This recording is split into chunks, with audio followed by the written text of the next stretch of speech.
Good morning. It's great to see everybody here this morning. If you're visiting with us, you are our guest, and we're so pleased that you have chosen to be with us this morning. We hope that you stick around and allow us to get to know you better before you leave. Tonight, we're starting a new study at the small group that meets at our place.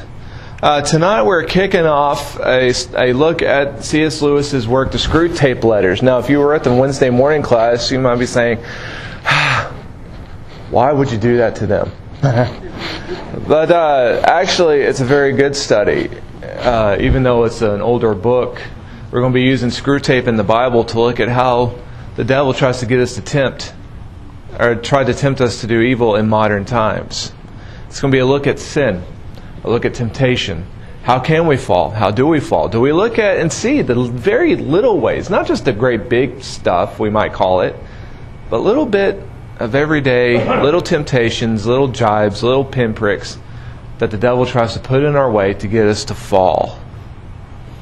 I hope that you'll join us at our place tonight at 6. If you don't know where we live, track me down or track down Sherry, and we'll give you the address.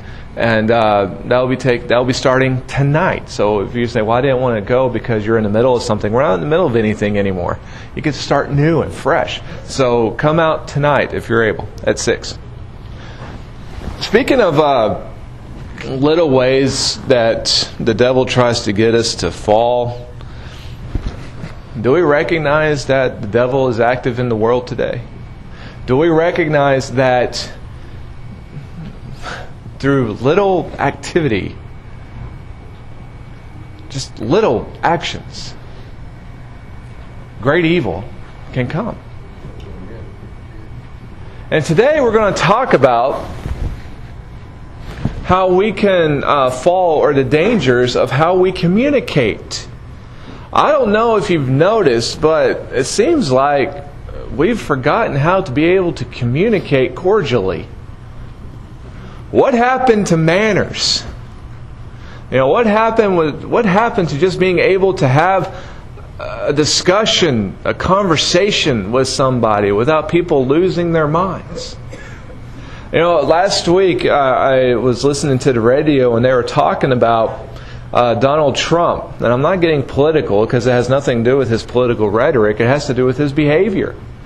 He has advisors around him who are trying to teach the man, don't go after every single piece of bait that somebody throws at you. Just because someone says something doesn't mean you have to attack it. Yeah, that's great for a presidential candidate, but the truth be told is that that's great for all of us. It's great for all of us. And these days, nobody can say anything without a protest erupting or without just very harsh language coming over phone lines, texting, social media. And it's turned into a mess. I appreciate what Tim said earlier. It's come to a time where it's getting harder and harder to differentiate between the Christians and the world because of our behavior. And if we are subject to flying off the handle at every little bit and every little piece of bait that someone throws at us, we're not helping anybody. In fact, we're hurting the cause of Christ. If the way we talk and the way we converse is no different from the unsaved around us, we are doing something wrong. Amen. And we need to change. Flip over with me to Proverbs chapter 26. Over the last few weeks, I've been spending a lot of time in Proverbs because there's a lot of good stuff in there. Oh, go back one, please.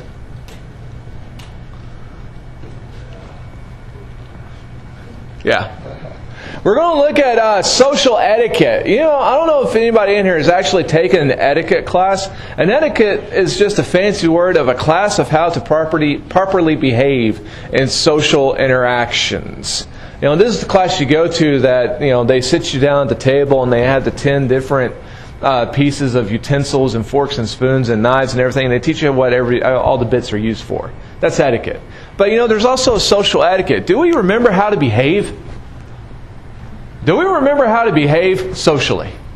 And do we remember how to behave when somebody is disagreeing with us, or somebody calls us a name, or whatever the case may be? Do we remember how to act? I'm old enough, some people call me young and I say, God bless you.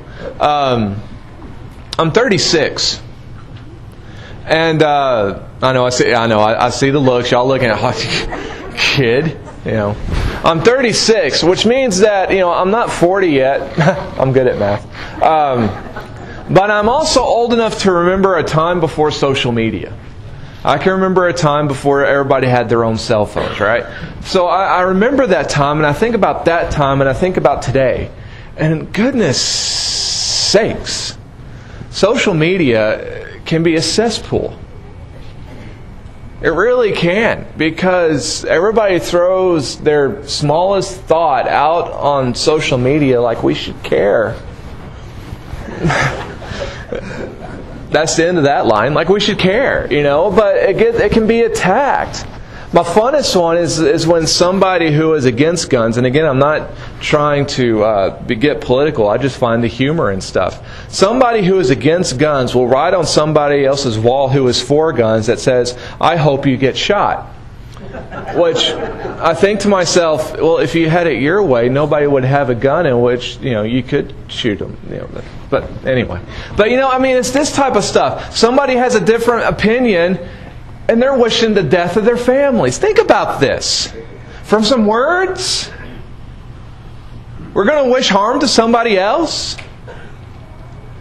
Oh, and then the social media debates, that they call them Facebook debates, tweet wars, whatever.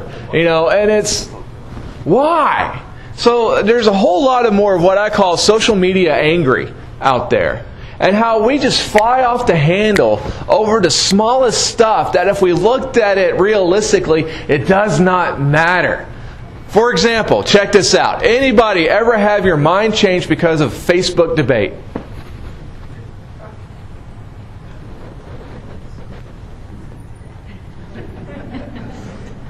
Nope.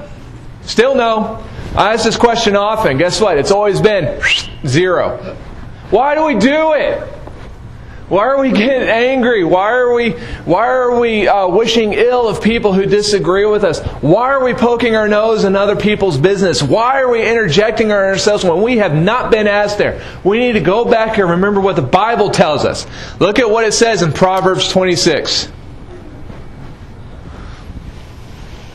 Proverbs 26, verse 17. Like one who seizes a dog by the ears is a passerby who meddles in a quarrel not his own. Well, goodness sakes, that's an attack of social media right there. Because that's what social media is. We put a thought out, and then it's open for everybody to see and everybody to comment on. Guess what? Just because somebody else puts a comment on social media does not mean we have to address it. Do we know that? Do we remember that? Now again, if we are of an age that we remember a time before all this social media mess came out, we say, yeah, of course. But this is something that the younger people need to learn too. Just because somebody says something does not mean you have to address it. Why do you have a stake in this fight if you weren't even invited to it? Oh, but someone said something about me. I remember I used to be a very tender-hearted kid. Then I got over it. But no joke. I used to be a very tender-hearted kid where I was the guy that you could make cry based on what you said to me. And it drove my dad nuts. And my dad was worried about me. He told me, he said, thank goodness you got into wrestling, because I was really starting to worry about you. That you would not be able to handle yourself, as you grew up. And but he used to say stuff to me. He said, well, who said this about you? I said, this guy. He said, well, what is he to you? He said, he's just a guy I know. Is he your age? Yeah. Is he doing better than you are? No. Is he making better grades than you? No. Consider it a source and forget it. Forget it. Who is this? They're nothing to you. Why do you care? Let it go. Let it go. And I love Proverbs because of the pictures that we're able to get. Look at this. Like one who seizes a dog by the ears. All right. Now, I don't know if you've ever been to the Alanis compound. they got some dogs. They're no joke. Standing up on their feet are this tall on me. Don't ask me what kind they are. You'd have to ask her. I can't pronounce the name. But they're known as Hercules and Mamba. Right? And they look it. Now, I'm going to go by, if these dogs didn't know me, and if these dogs love you, they're giant teddy bears, honestly, but if you don't know them, you watch out. But if I'm going to go up to this dog and grab them by their ears, I'm walking by and I see this giant dog and it's like, ah! Well, what does that do? It stirs up trouble. That dog's going to bite me. And it was my fault because I agitated it. Like one who seizes a dog by the ears is a passerby who meddles in a quarrel not his own. A rule for Christian communication. If it's not your fight, if it's not any of our fight, let it go. Don't get involved. Oh, but I have to. I have to show them how smart I am and defend this position. How many minds have been changed by a Facebook debate again? We're not doing any good. Don't get involved if it's not our affair. And again, remember what we're talking about here. You say, well, you mean we shouldn't help anybody? Remember what we're talking about. We're talking about conversations. All right? Remember that. We're talking about conversations, social interactions. If we have not been invited to the conversation, don't get into it. But unfortunately, it's not just social media angry that we have to worry about. We have other problems as well. Gossiping! Yeah, the G word. Gossiping. Yeah, we don't have an issue with gossiping, do we? Well, so-and-so told me that we did, so I need to take that as gospel. Okay, you'll catch it tomorrow. Gossiping. The spreading of stories which are factual or, let's be honest, most of the time not completely. I remember if you've been to our house, you've noticed our movie collection. We have a few movies and we have a few Pixar movies. And the Pixar movies are cool because on the bonus features, they have stories about what happens at Pixar Studios. And they're really cute and funny and everything. And on the last scene, they always showed the same things. These stories are 99% true as far as we can remember. That's what they say. But let's be honest. This is gossiping.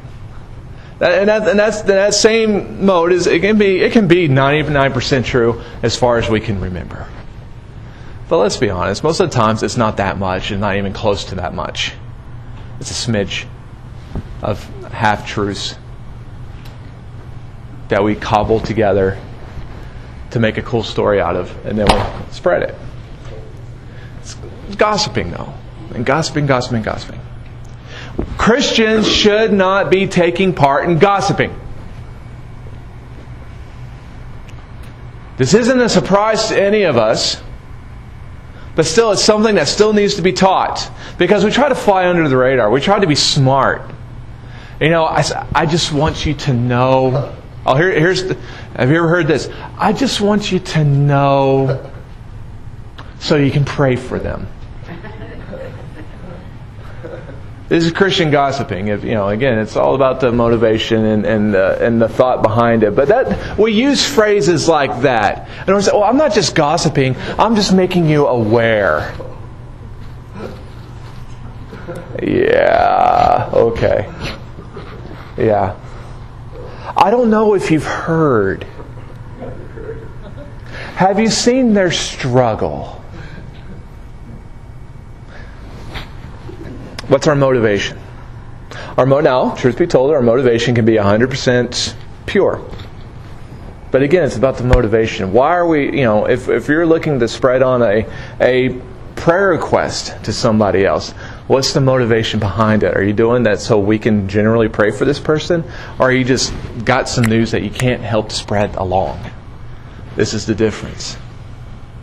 We shouldn't be gossiping. After all, remember what Proverbs 26 says. Proverbs 26 verse 20. Without wood a fire goes out, without a gossip a quarrel dies down. What makes an argument? Various aspects make up an argument. One, I've talked about this before, so some of you might have heard this from me before, but this is true. One of the elements of an argument is speed. People start arguing back and forth. We're not listening to that person anymore. We're trying to be quick-witted enough to come up with something else to say. One of the elements that breaks up an argument is slowing it down. But also, a fire cannot burn without fuel. A fire cannot burn without fuel. And if we're adding fuel to the fire with our gossip, where are the problems? Two people who have a disagreement might be totally fine if there wasn't other people gossiping about them. And if there was other people gossiping about them, they would work it out. But if they have people along the lines that are saying, well, they said this about you, and they said this about you, it's adding fuel to the fire. And then they sit back and they watch it burn. But it also says in Proverbs 26, verse 22, the words of a gossip are like choice morsels. They go down to a man's inmost parts. Think about your favorite meal. Think about your favorite meal. And think about the favorite meal and that maybe you haven't had it in a long time. And imagine taking a bite of it after you haven't had it for about 6 months. I love cooking for people. And one of the reasons I love cooking for people is the good food face. When someone has something that you helped make or that you make completely on your own and somebody else takes a bite of it and they recognize that it's good, they go to another place. They go to their happy place. And they stand there and they close their eyes and they smile and they tilt their head. And they're just, they're into it. And we think about how joyous that feeling is. Now we got to remember, this is where the danger comes from, brothers and sisters. This is exactly how gossip can be. Ask ourselves, if gossip causes so much danger, it can cause so much turmoil, so much hurt, why do we do it? It's because gossip is like good food. It goes down sweet. It goes down to our inmost parts. And a part of us enjoys it. This is why it's dangerous.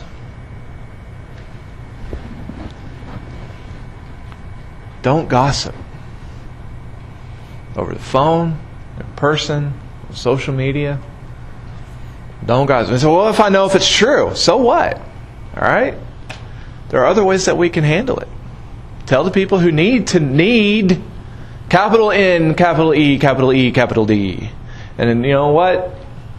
I'm sure that is the smallest. Check our motivations of why I might want to share something with somebody. And if they are entirely selfish just so I can tell somebody, oh, I got to tell somebody. Okay, we're getting into dangerous territory. But keep it in between the people who really have to know. It's not for everybody else.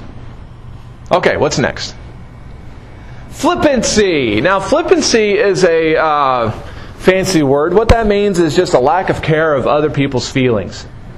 Now, I'm a sarcastic person, and there are people in this church family who I love to shoot sarcastically with because we're able to do it so well. I can tell jokes and have conversations with Dell Dunn, Travis Lester, Tim Watkins, Rigo Alanis, Oscar Cano, and some others, because we're all dry humor, sarcastic guys.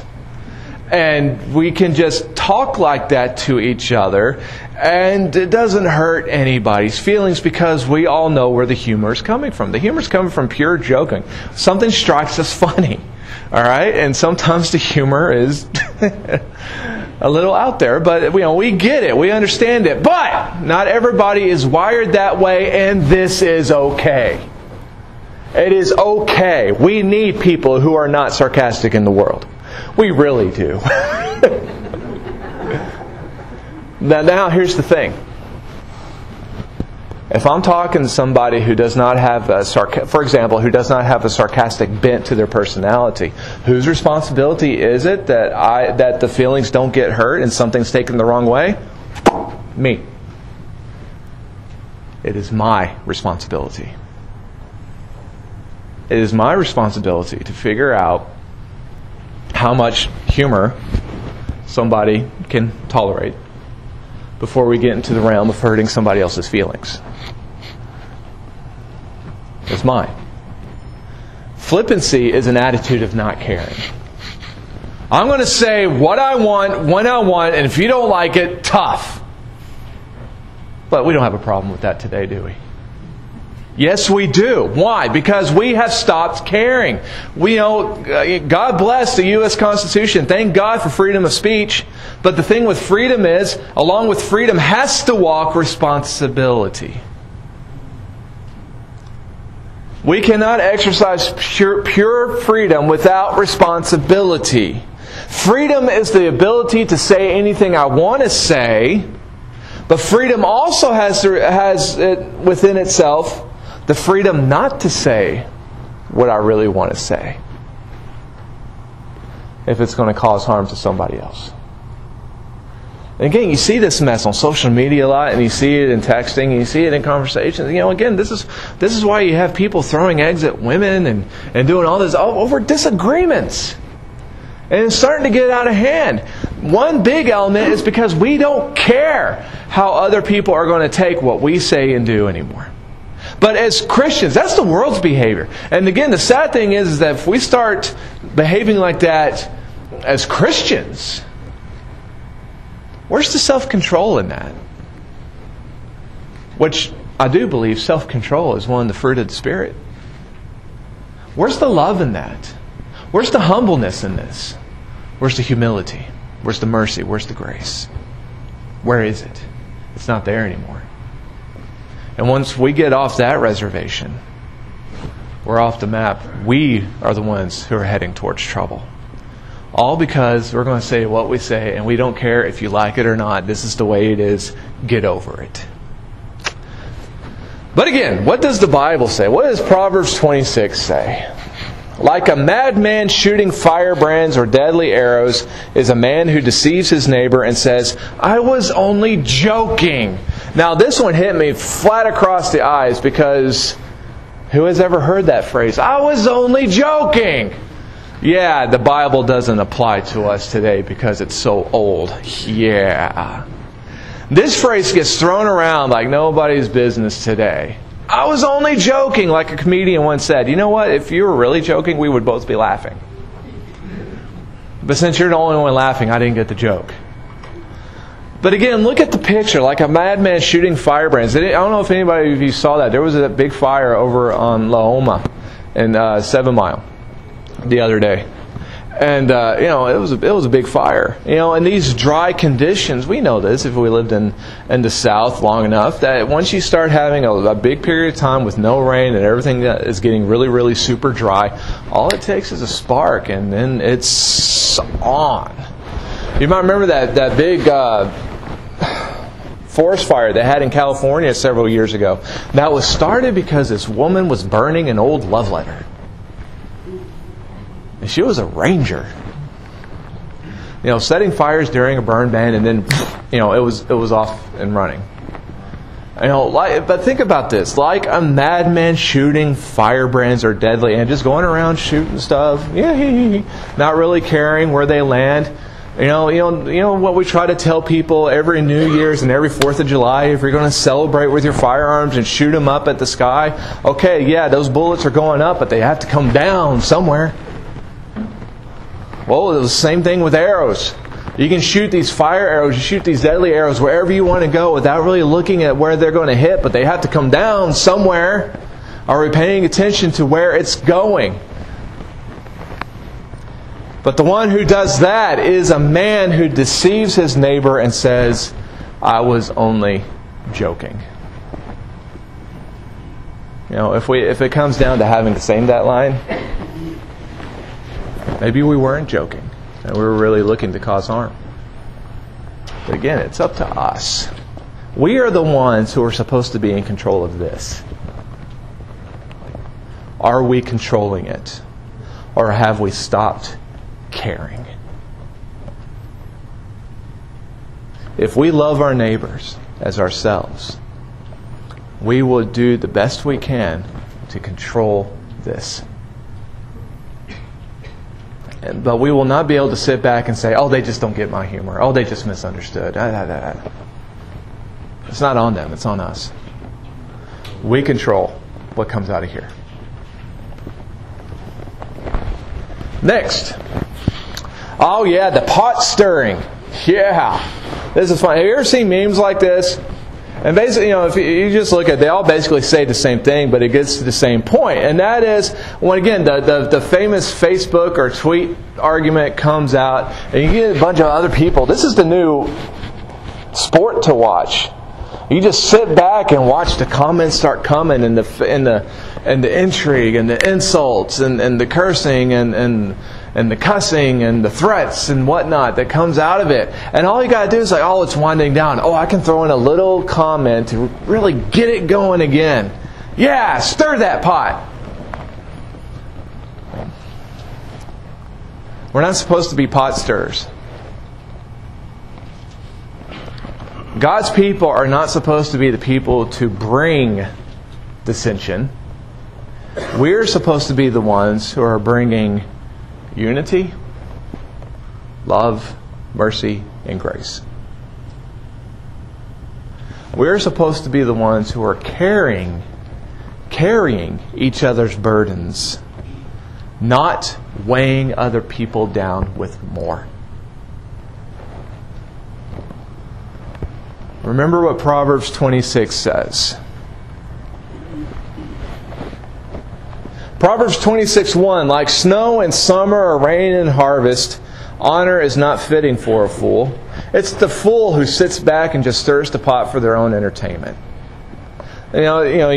Sometimes we have to read these Proverbs twice for it to really sink in. Like snow in summer. Now, I know we would really wish for some snow right now. But snow doesn't belong in the summer, all right? But again, that's the point. Or rain and harvest. Okay, now if you're not in farming, now I was raised in Dallas, okay, a city. I don't know anything about farming. Everything I learned about farming, I've learned through looking up Bible stuff.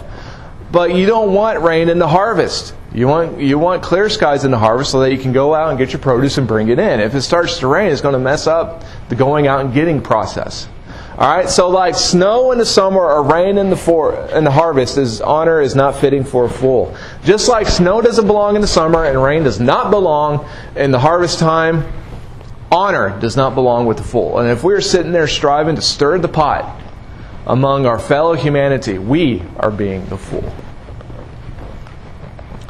Proverbs 26 verse 21, as charcoal to embers and as wood to fire, so is a quarrelsome man for kindling strife. Again, arguments are built on, or fire is built on fuel. In order to have something burn, there has to be a fuel for it to consume. If there's no fuel, the fire will go out. Well, just like embers are built up from charcoal and a forest fire is made of wood, the quarrelsome man is the one who's bringing destruction. He's the fuel to the fire. He's the one causing it. He's the one stirring it. It's no longer about person A and person B who are having the disagreement that's clashing. It's now about person C who's trying to keep them egging on. You might remember this from your school days. This is how it was when I was in school. If a fight broke out between two guys, you just didn't have the two guys. There would be two guys in the middle of this ring of humanity. And they would be putting up their dukes, so to speak, and sometimes they're even, am I sure I really want to do this? But they do it. Why? Because it's not just about them. It's about the people who are in the ring of humanity around them, trying to talk them up, trying to trash talk, trying to get them fighting mad enough so that they'll fight each other. And so the two guys in the middle of the ring wanting to fight each other, the only reason they're fighting is because of all the idiots who are standing on the outside who aren't going to get hurt or in trouble. This is the pot stirrer.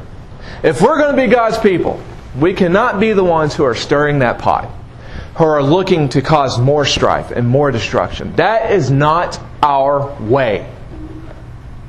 We become the implements and the instruments of destruction. Next. Lying. Just flat out lying. Yes. We're honest online, aren't we? Yeah. If I say the word Photoshop, you know exactly what I mean. If I say the word airbrushing, you also know exactly what I mean. Why? Because we have technology these days that we can do anything, including make us all look so much better than what we might actually look. Now I say that in a loving way, because you all beautiful.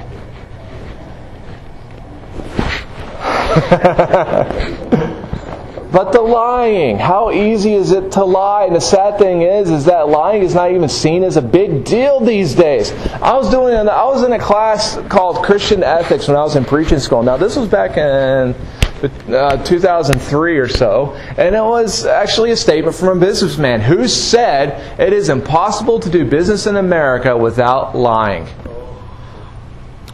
Really?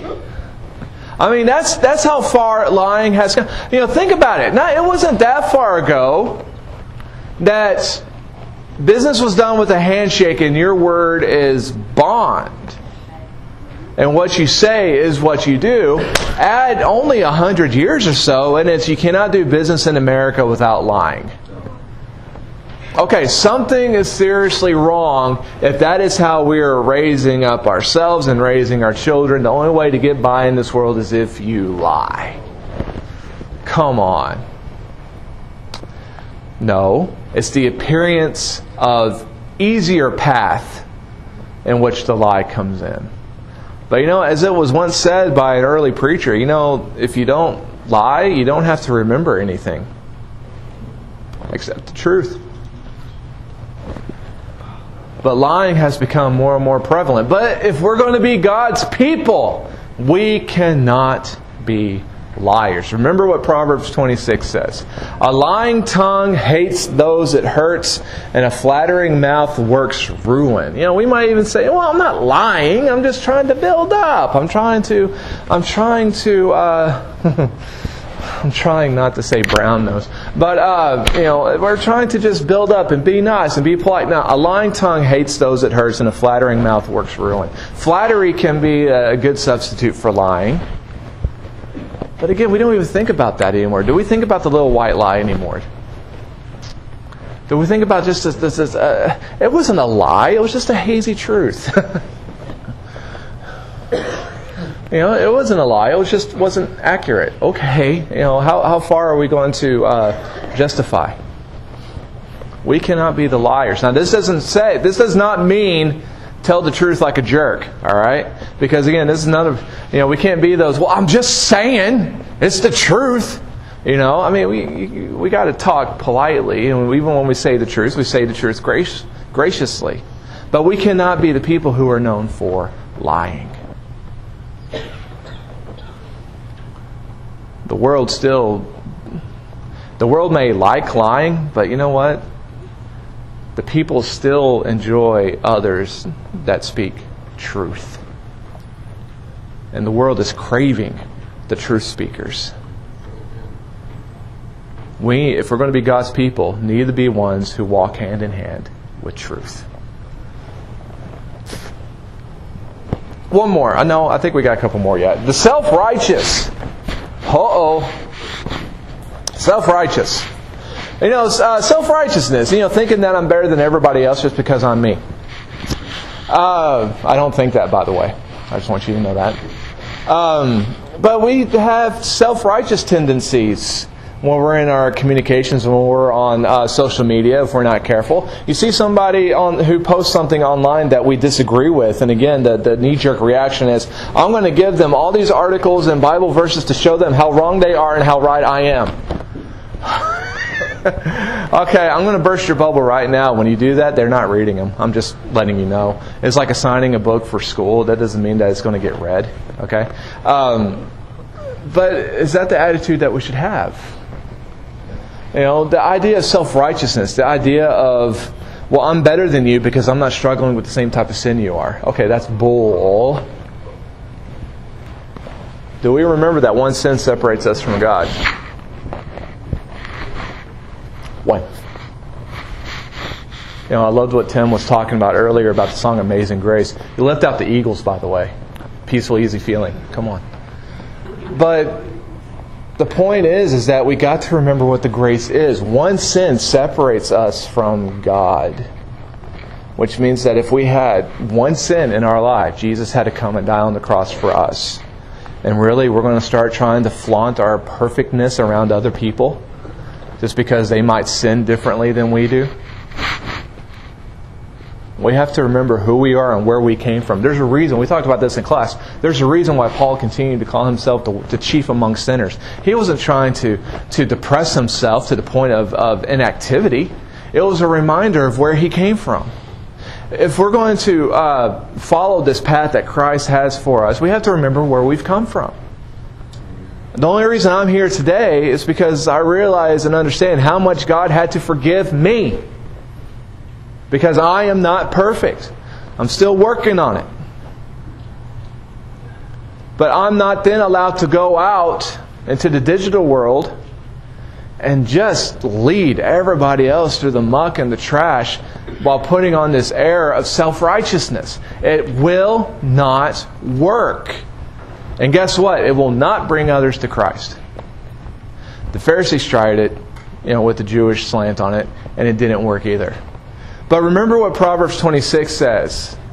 Like a lame man's leg that hang limp is the proverb in the mouth of a fool. If we're going to be ones who are dedicated to some sort of self-righteousness, we're the fools.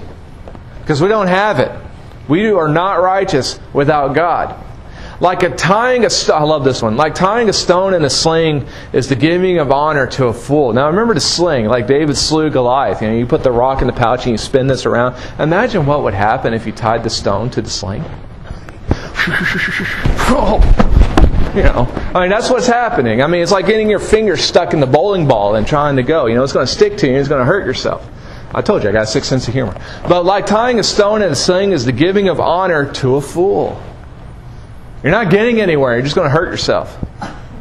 Like a thorn bush in a drunkard's hand is a proverb in the mouth of a fool. This one just sounds painful because I used to live in New Mexico where everything is pointy. All right, so if you get this ball of thorns and you get to this guy who's drunk and they get themselves entangled in it and they're trying to get themselves out. If you're laughing, you're wrong, by the way. But that's what it is. Again, it's the proverb in the mouth of a fool. It's a pointless thing, and you're just going to hurt yourself. Do you see a man wise in his own eyes? There is more hope for a fool than for him. So you look at the first three that deal with this is how useless a proverb is in the mouth of a fool, or this is how painful it is to have a proverb in the mouth of a fool. Then he comes home with 26 verse 12. Do you see a man wise in his own eyes? Self-righteous? There's more hope for a fool. The one who's like a drunkard, he gets entangled in the thorns. The one who's like a stone tied to a sling. The one who's like the lame man's legs. There's more hope for that guy than for the self-righteous man. We do not need to be pursuing self-righteousness. It's a delusion. It's an illusion. It's not real. Next. All right, this one's the last one. Two-faced. Are we two-faced? Two-faced, we talk and act like this over here with this group of friends, but then when we're around this other group of friends, we take off a mask and we're really this person. Being two-faced, it's not real, it's an illusion. We're not allowed to be two-faced. Hopefully your walk with the Lord is not some sort of Sunday-only suit that we put on before we come here, and then when we get home we take it off, put it in the closet, and not touch it again until next Sunday. That's two-faced. And we're not supposed to be two-faced. God's people are supposed to be genuine. Remember what Proverbs 26 says. A malicious man disguises himself with his lips, but in his heart he harbors deceit. Though his speech is charming, do not believe him, for 7 abominations fill his heart. His malice may be concealed by deception, but his wickedness will be exposed in the assembly. There are people out there who will become, they're like chameleons, they'll become whatever they need to be in order to look good in any situation. But it's an illusion that's only skin deep. God's people are supposed to be God's people through and through. And if we're trying to do some sort of two-faced act, it's not working. And guess what? We're not fooling anybody. Because God knows what we really are.